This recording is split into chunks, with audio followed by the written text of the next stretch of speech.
So, this is the 12th time I'm recording this video. 12th. And hopefully it's going to work. I mean, 12 is my lucky number, so 12 times a charm, I guess.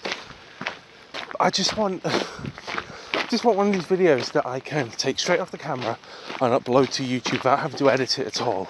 But things have already happened. And you might be wondering, why is this the 12th time I've had to record this? And also, where have I been? Because it's been like probably about a month since I last uploaded. Now, the problem is I kept running into roadblocks. So, my first video I was going to upload before the update, and it was sort of like a krunker science about when the update was going to happen. But in the process of me gathering information and editing that, the update dropped. And then I thought, you know what, I'm going to do an unboxing. So I recorded an unboxing, and I just thought, it's boring. Nobody really likes unboxings, let's be honest here, because you're just watching someone get good items that they don't care about. Because let's be honest, I don't really care. And so then it was this video. And this is a video I wanted to make, you know, like 2 days after season 5 dropped. You know, talking about what I liked, what I didn't like. But the krunker team have been too proactive. They've released too many updates that have changed my opinion on things. To the point where, like, as I say, this is the 12th time recording this video. But yeah. With that being said, there's someone coming up on our right. So, I'm just going to start off with saying that season 5 gave us so much more than we should have gotten. And you might be confused by that, especially if this is your first season, like, or your first season changeover. If you joined in like season 4, and you've only seen the changeover to season 5. Because the fact of the matter is that as much as there are definitely improvements that can be made to the features introduced that weren't cosmetics, so we're talking like the new krunker trade map, raids, challenges, you know, those sort of things. As much as there can definitely be a case made for changes that should apply to them, we were really lucky to actually get them. And the reason for that is that a season is purely cosmetic based, and sure, raids, for example, are just an end to a means to an end even. It's just a funner, you know, way to get cosmetic items. And same with the challenges, to be fair. There are a few challenges that give exclusive cosmetics, but like, at its core, they could have just added all of those cosmetics to the spins and just forgotten about it. And then not only that, like moving on to the spins, we've got the fact that the spins have got the highest quality skins we've probably seen coming out of them for all the seasons. Like, you're not going to believe this, but I was recording a video. Actually, that's a good point. I forgot to mention this one. I was recording a video between the when's it going to come out, krunker sciencey video I talked about. Before that, I was trying to record another video, well, like at the same time, just saying about features that I really wanted to see. Not the top 5, but just things that I was like, I hope that they hit these, because if they don't, everyone's going to be disappointed, right? And in it, I said that if it was up to me with the krunker skins, I would not have any cosmetics that were contraband, that weren't custom models. And they've done that. Well, almost completely done that. So, as you've no doubt seen now, you know, it's 2 weeks on almost. Almost every single contraband is a custom model. And the relics are your standard sort of relic quality, but there are definitely a few standouts when it comes to the relics, at least in my opinion. For example, and I know this sounds like a step down, but we look at the legendaries. There's this one, I forget what it's called. It's the Buzz Lightyear looking one. You guys know the one. I think it's called like Ranger or something. Now, I can guarantee you, if this was season 3, that would be a relic. That would be a relic sniper rifle. They'd have the buttons glow, and then that would be a relic sniper rifle. But the quality has improved vastly to the point where that isn't considered good enough to be a relic anymore. And it's definitely, you know, and because of that, we are seeing way higher quality skins. Now, I know that it's not 100% perfect, because there are still weapon skins, not custom modelled ones, but just regular skins that are that are contrabands. And, you know, 90% isn't bad, you know what I mean? It's probably quite high, the percentage of you know, the ratio of custom modelled ones versus just skins, you know, it's going to probably be like 10 to 1 or something. But there's definitely something that has been overlooked to do with these contrabands, and that is the Puerta del Muerte. I think I'm saying it right and remembering it right, to be honest. It's the Spanish contraband sniper. Now, very unpopular by the looks of it. I always see people trying to trade it, and it doesn't deserve the flack that it's getting, because it is a first for krunker. Yeah, no. How is this a first for krunker? It's just a sniper skin. Well, it's the first themed link between skins. Now, what I mean by that is, imagine the limited skin releases, but outside of limited. You know how we had like World War I or World War II or some sort of World War sort of looking limited set. We had the Pirates limited set. We had tons of the Streamers limited sets. But we never got anything like that in regular gameplay. We never got skins that were designed to go together. Like maybe ones that were designed aftermarket. For example, the red tie epic item we've now got is clearly designed to go on like basically any dye and look good, especially the darker ones, but they weren't specifically designed for each other.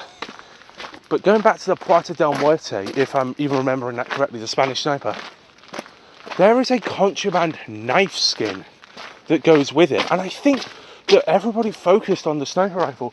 I've not seen anyone talk about the knife skin, and I feel like it's just been overlooked, unless like I'm overlooking something and it's like, oh, you can't even get that knife skin, it was removed or something like that.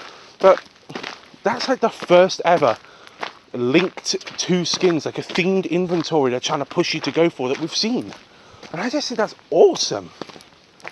Now, moving on from this slightly, staying in the contrabands, we have the fact that, and you know, traders and investors, you're going to hate me here, we are probably gonna, no, sorry, there's not even a probably about it, we are going to see a drop in price for custom modelled weapon skins. That's obvious, you know. Before you had hardly any choice. You had, when it came to contrabands for the custom models, an MP5 exoskeleton for the SMGs, and then what was it? You fucking had was VSS, an assault rifle, but that was limited. I don't think that really counts. Or interventions, I guess. Yeah, you had the interventions as well. That was about it, and that meant that the custom modelled like SMGs and snipers and things. I guess you had the good old days sets as well, right? But they were so goddamn expensive, right? And rightly so, because they were different and people wanted different. People wanted something that nobody else had. But now, custom models aren't that different. They're not that exclusive, because Season 5 has definitely watered down the holy fuck. That's not coming out on my camera, it looks like a UFO or something. Ugh, it's just like lights in the sky, dude. Anyway, now we've got so many custom modelled weapons that it's not as special. And that's a really good thing, in my opinion. Because you are probably going to see, as the season progresses, custom modelled, especially the cheaper, like the less popular custom modelled weapons, are going to plummet. Probably, you know, I'm guessing they're probably going to be about 20,000.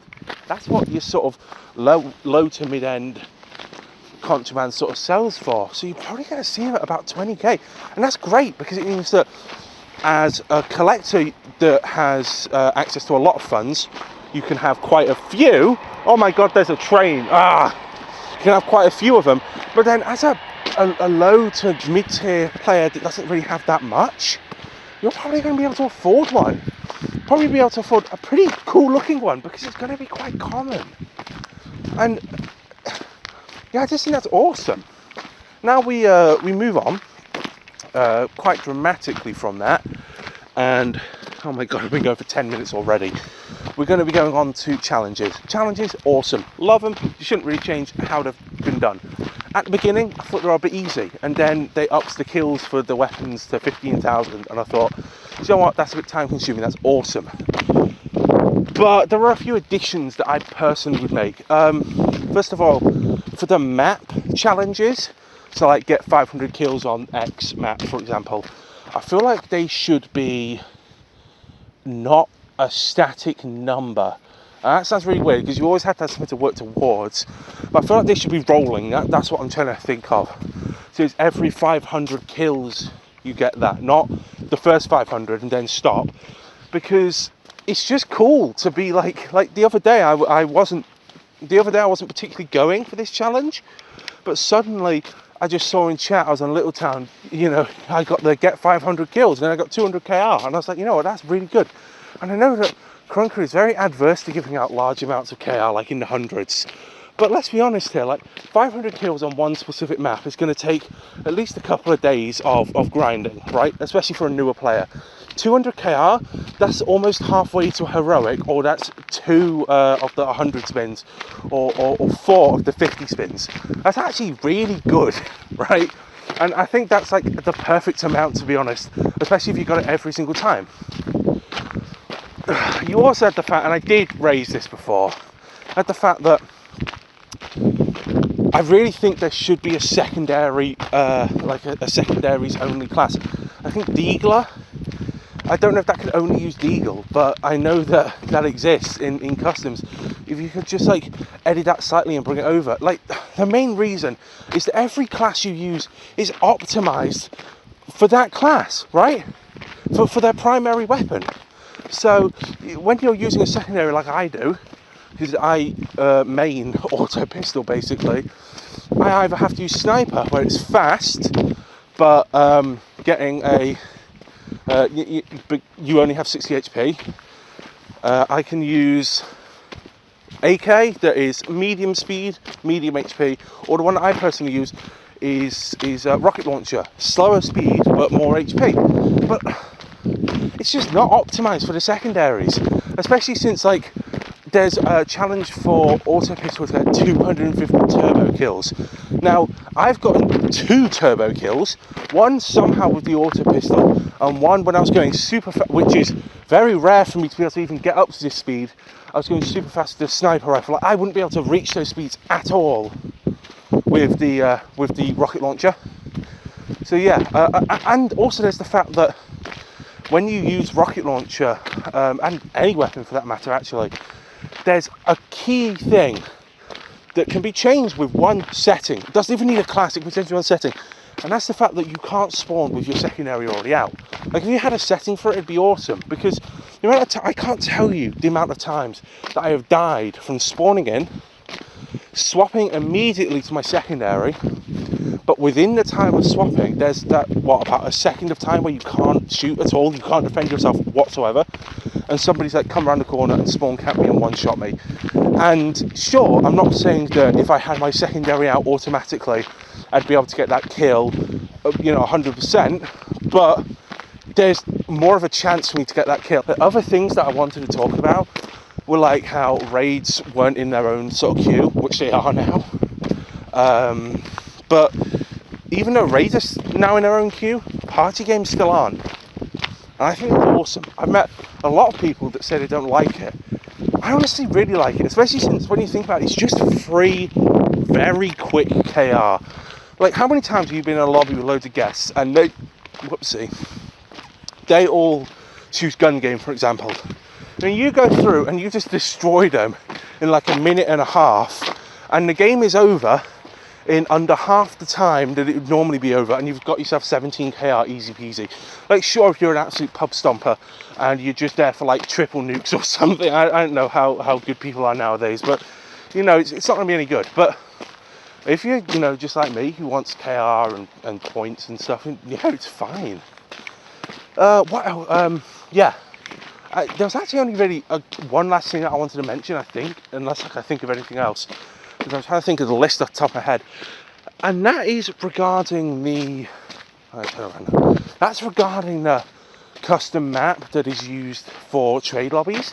I don't think it's optimized. I don't think it's as good as it could be. And what I mean by that is, come on, look at it.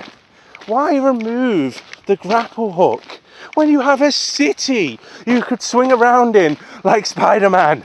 Come on, guys, the fuck are you thinking? Like, seriously. Last map, we had nothing to swing on basically, and you gave us the grapple hook. And this map, you're like, big city, no grapple hook. That's a good decision.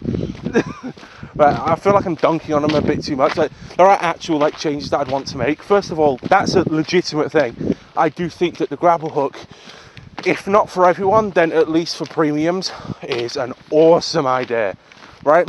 Because let's be honest, who wouldn't want to swing around? Second of all, we don't have the different pads that you could go to trade. I think that there's a really good way you could change this, which is that every building be color coded and the ground floor of that building be open.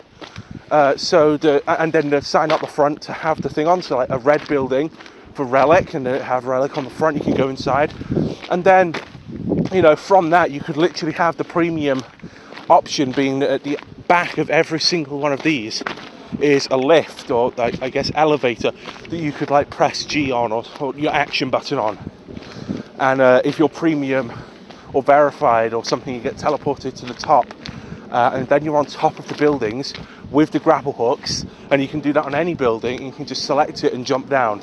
Or, you know, if not that, maybe have a big central building that's taller than the rest, and that's the one that only premiums can access. And when you access it, you get teleported to the top, and you can jump, and then that's where you can get the grapple hook and jump down. I just think that there is so much unspoiled, like there's so much potential for this map, which, you know, Sydney, if you want to give me the map files, I'll happily make this, because I really want a better map. And I know you're the one that publishes it because I've looked at your profile. But yeah, no, I just think that'd be really dope. I think it'd be so cool to swing around, and I really do think it's just a missed opportunity.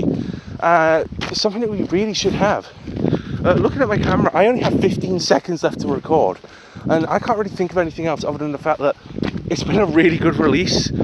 And yeah, thanks for working on it so hard, and I'll see you guys in the next one.